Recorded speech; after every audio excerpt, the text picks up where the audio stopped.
So you're training. So I mean, and this is where we are. I mean, that kind of almost gets you up to not 100% present day, but it gets you to the beginning steps of this journey that you're on now. Right. But earlier you said that, working out, playing basketball with your buddies, stuff like that, like definitely going to gym was something that was, has this always been a part of your life, just exercising and working out on a regular basis? Was this an outlet for you, or where'd that come from? It's always been part of something that I've been a part of. Between my sports background, I had some really good coaches in my life, and I really enjoyed the experience and the way they not only poured into me, but my teammates. So I wanted to be able to be in an environment like that. I grew up a little bit as a gym rat. Constantly, I was always active, and I wanted to excel, and I wanted to push myself physically. And with that comes pushing yourself mentally. So that was the pivot that I had, where I also wanted to explore how to not only create a better performance physically for people, but also mentally. So then while I was training, I decided to go back to school and get my master's in psychology.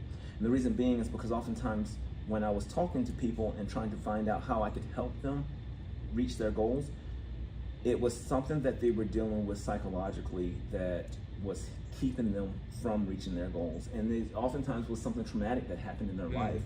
A death was common between a child or a spouse, a divorce, or something. It was something traumatic that happened where people then shifted how they felt about themselves and started down a darker path than they were on before. And then they now want to turn it around, but they don't know how. So I was also that person who was that unbiased opinion where they could talk to me freely, but not feel judged. So a lot of times when I first started training, it was a lot of people just talking to me rather than doing the actual workout. Mm-hmm. So I wanted to be able to serve people better in that capacity and help them manage their mind, and if they could, then they can manage their bodies. Yeah, no, and I love that, man. It's funny.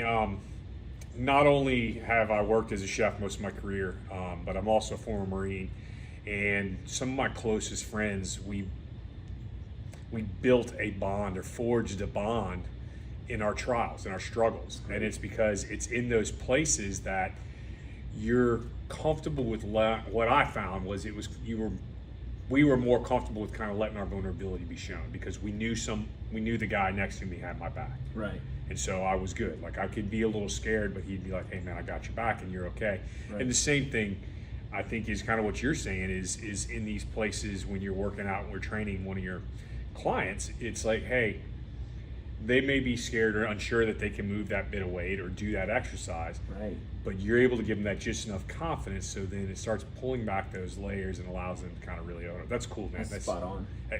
And I love that approach. I think that's why I wanted you to have you on this podcast, because to me, that is one of the perfect pictures of just, hey, an everyday guy living a life and saying, hey, I'm going to just do this a little bit differently because I believe in what I do. Right. And because of, the purpose that you feel that God put on your heart and said, hey, look, I've designed Chappy this way, Right. So let me ask you this. I mean, so how does your faith play into some of this, if you don't mind me asking to get into that? No, that's great. I feel like if you are exploring yourself and finding where your talents and your passions intersect with the way in which you can make a living, mm-hmm. then as you take that step, then God will provide that next step in front of you. Mm-hmm. That is you just got to have the faith that your foot will land. It's like walking in the dark. Your foot will land. So for me, there was a lot that got me to this point, and there was a lot that my story, even like being at Auburn, and I'll give you a few examples. I tried to leave Auburn. I tried to transfer to 4 different schools, and it never worked out. And then another time I tried to leave Auburn and move to different cities, and each time I got accepted for the job because I was qualified, only to get a call 2 to 3 days later that they had dissolved the position.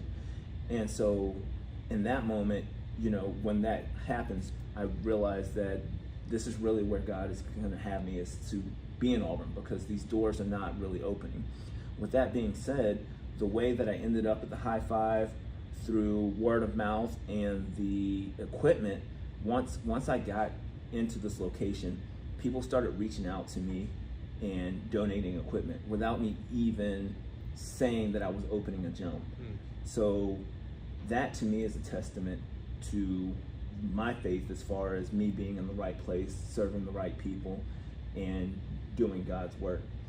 I was in Jacksonville about 3 years ago for New Year's, and a gentleman that was staying at the hotel that I was at stopped me, and he asked me if he could talk to me for a moment, and I said sure. He started telling me about the things that was going on in his marriage, and he said, I just feel like God has me to talk to you because I've been carrying this stuff around in my heart, and I need somebody just to talk to. And I was walking into the hotel, hadn't even checked in yet, and this gentleman, as we crossed paths, stopped me, and he says, he said, I can feel that you are doing great work in people's lives. And he was like, I don't know why I feel convicted just to kind of let you know what's going on. We sat in the lobby and talked for an hour before I even had a chance to check in. I still had my bags with me.